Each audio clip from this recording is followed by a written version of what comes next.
a member of IPCC. You've launched 4 reports last year. What is the next step of the Intergovernmental Panel on Climate Change? Well, the 5th report process is just starting. In the meantime, there will be some special reports. One will be on renewable energy.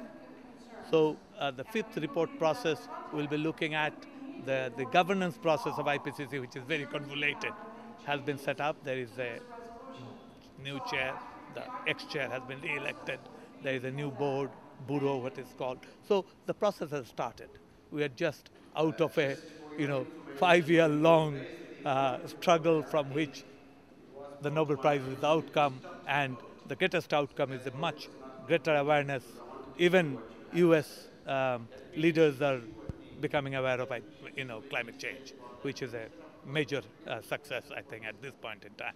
But nonetheless, the climate crisis is so severe and so rapid that another 5 years for another more knowledge is too late. There has to be action between then and now. And IPCC is the science part, but there are lots of other actors who are doing lots of other useful things. So it's happening, but not at the rate which we want. Most of the analysis, ours included, shows that we have about 10 years' time in which to initiate the massive reduction of greenhouse gas process. And if we fail to do that, then probably we are into much bigger problem which will take us longer time to recover. So that's the situation we are in.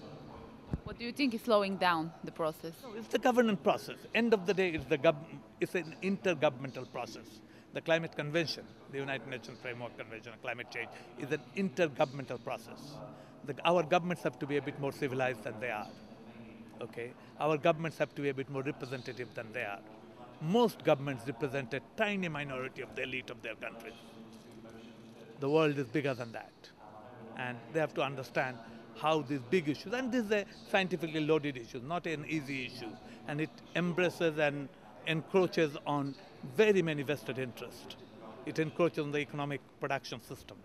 It encroaches onto the energy systems, the food systems, the water processes, all that. So, it touches virtually all nerves of production processes. And hence, people have their ways of, they think that protecting myself today, maybe that I'll get out of the problem. That's not how it is. It's a much more protracted and long-term problem. And it involves everybody. It's either we all swim or all sink. It's not, somebody doing better than others. That's not how climate change is going to play out.